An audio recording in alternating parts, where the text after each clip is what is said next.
Hey folks, it's Maxie here and welcome to a new TEW2020 video. You join us here for Impact's Turning Point 2025.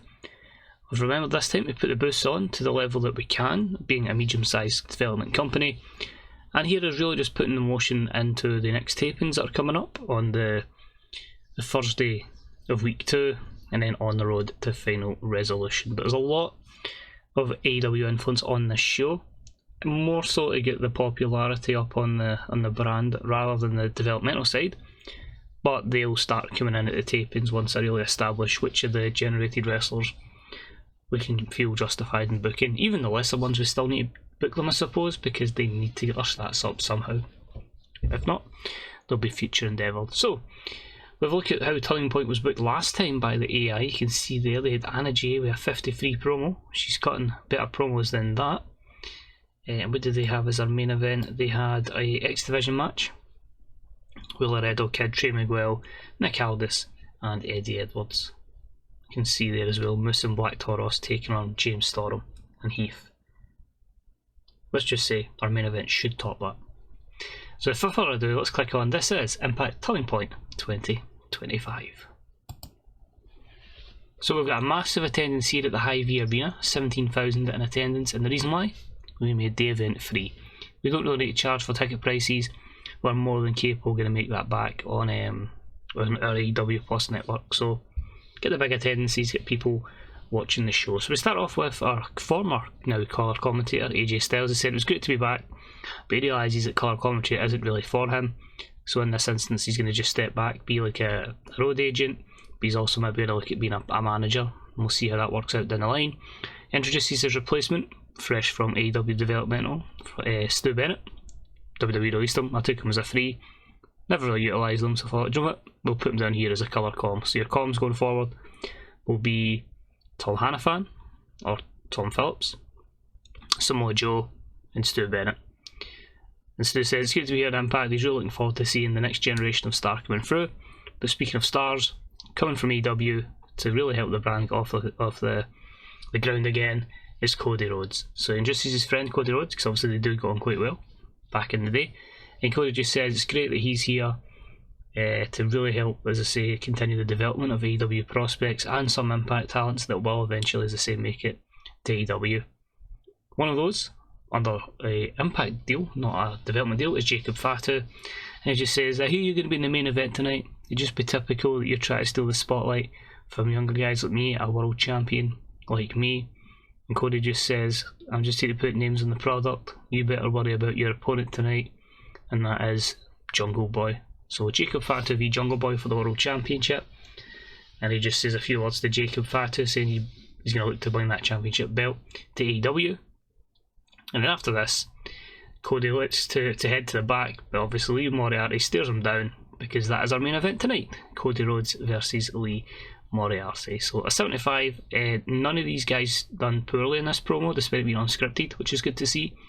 And a 75 is a very, very solid promo for Impact Wrestling, so that's good. We just need a good main event. Covered a lot of stuff there. We started off with a matchup in the X Division, and it was a decent match as Ben Carter defeated Daichi Hashimoto in 11:34 with a Phoenix Splash. Ben Carter made the third defence of the belt. Daichi, someone we brought in, we used to utilise them in the TDF brand, the Development Factory, or the Dark Factory, but I felt like it was time to give him a bit more overness, because technically he's absolutely fine. But a 63 is a very good opener. Ben having a very strong run here so far on Impact. We then moved on to showcase some of the women that are going to be in our division, our Knockouts division, and we had an 8-woman tag, and it was a decent matchup that saw Roxy, Yasmin, Kylan King and Steph Delander, whose stats are really good in this by the way, defeated Willow Nightingale, Risa Sierra, Rina Yamashita and Candice LeRae in 11:18 when Roxy submitted Candice. So a 57 here. Candice is going to job a lot because she's such a great hand, but she's going to help with development of Roxy, she's going to help with development of Yasmin, Kylan King and to an extent Steph Delander as well. But I just wanted to showcase how much of a depth we've got in our women's division, because you forget on top of this, and this brand alone, we've still got Thunder Rosa, Hikaru Shida to name two, and Rosemary back out of retirement, and then AEW still has even more on top of that, so it's a flooded division. as we look to try and get the best ratings, not just in the men's, but also in the women's divisions as well. Next up with a decent matchup, W. Morrissey defeated Blake Christian in 7:52 with the East River Crossing. A 62, trying to get Big Morrissey over. Obviously, it's a much lesser performance because Blake Christian is insane. But hopefully that'll do him justice. I'll actually want to take him to AEW and just push him as a bodyguard. So I'm hoping I can make that happen. And yeah, 62 is still pretty decent, it must be said. Next up, joining the Impact roster is Garza Jr. and he says he's here to become a champion. He said it's been a long time coming and he really wants to be a world champion. So he is going to show who he's going to get what he deserves, and one day will stand as Impact World Champion. Someone I feel like I kind of lost in the field in AEW, and I feel like he's someone that generally has every bit of potential in the world. And is more than a mid-card, but she seems to be in real life, which is an absolute travesty. It was about anyway that had great heat and good wrestling. Garza Jr. defeated Rich Swann in 11:42 with Wine Clipper. A 69, a great start to life here in Impact Wrestling, as Garza Jr. picks up the win. We then had the decent matchup that saw Josh Alexander defeat Sami Callihan in 11:43 with the Pearl River Plunge. A 55 here, Josh off his game. He's really not benefited from not being with Impact in this save. His overness is not particularly great, so we're trying to build him up. But unfortunately, he had to keep Sami strong, plus Josh being off his game. Saw quite a big penalty towards this matchup, but I'm hoping to get some overness, because his next battle is about to be confirmed, as obviously Nick Aldis was kind of lurking about at Bound for Glory. He's lurking about today, and he beats the living daylights out of Josh Alexander, so he is here to prove that he's still an active member of the Impact roster, not a developmental talent, and he's going to prove that, you know, he's still got it, and not these jabronis coming through. Knockouts title match next. Now, it was a decent matchup that saw Chelsea Green defeat Casey Catanzaro in 7:59 with a curb stomp. 5th defence for the belt for Chelsea. A 53 overall. Because this show was literally, because of scheduling, right after Bound for Glory, there wasn't really a programme built. And I felt like for the next programme for the Knockouts belt, I want to have a proper story behind it. But we've scheduled it now, where every event is going to be the Sunday or the Saturday, the first week of the month, and the taping is the second week, so all the tapings will be through. It'll literally be a case of event and then 4 tapings, and then they're off for a month. So I'm going to keep utilising that. So Chelsea picks up the win here, but obviously she has a lot of trouble. And then, because I did just generally love watching them in real life, because they're so entertaining, but the show are back, and we have them in Impact Wrestling. We have Daddy Magic, Matt Menard, we have Cool Hands, Angelo Parker, and their baby faces here, but they say they are just going to be as chaotic as they can be, and if there's any tag team out there that has a problem with them, they want a taste, they can get a taste for free. I think they'll be great for putting people over as well. Next up, we had a tag team that's moved over from AEW, and that is the Legion. So Bavario Cavanaro is going to be a singles competitor, but the other 2 members are, of course, Raul Mendoza and Santos Fantasma, and it was about they had some good heat and decent wrestling, and it saw the Legion defeat the Gun Club in 11:46 when Raul Mendoza pinned Austin with a suplex backbreaker combination. Colton was weak-like here, Mendoza was off his game, and Tom Phillips and Samoa Joe were an awkward pairing, despite this not popping up at any other point so far. But a 55 in the Legion, given another issue that the AOP might need to look out for. Moving along, we have another debutant from AEW, and it is Richard Holiday. And he has said, you know, he's done well in AEW, but like everyone else, he wants to be a world champion, and he wants to help build this brand, because this brand needs someone that can market themselves after, and that man is the most marketable man in professional wrestling, and that is Richard Holiday, accompanied by his partner in game and his manager Brandy Lorne.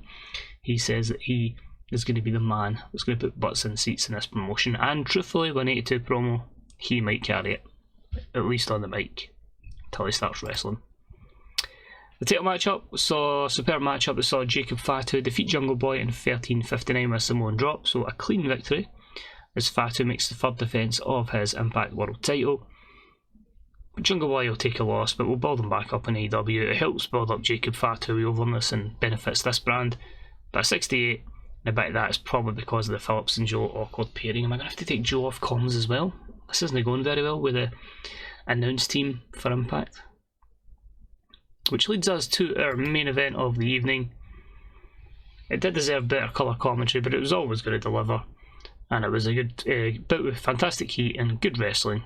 Great wrestling even, as Cody Rhodes defeats Lee Moriarty in 14:27 at Crossroads. Was never going to lose, let's be honest, but we've got letting them on for one show. We'll probably keep loading them back every so often, but he gets the win over Lee. Can only benefit both an 81 and a 73 performance. We'll look at the colour commentary going forward, so I think Joe might get dropped and we might just go with Stu and Tom Phillips.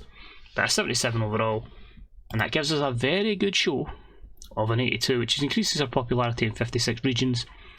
So you add in the strong promo from Richard Holiday, the strong main event.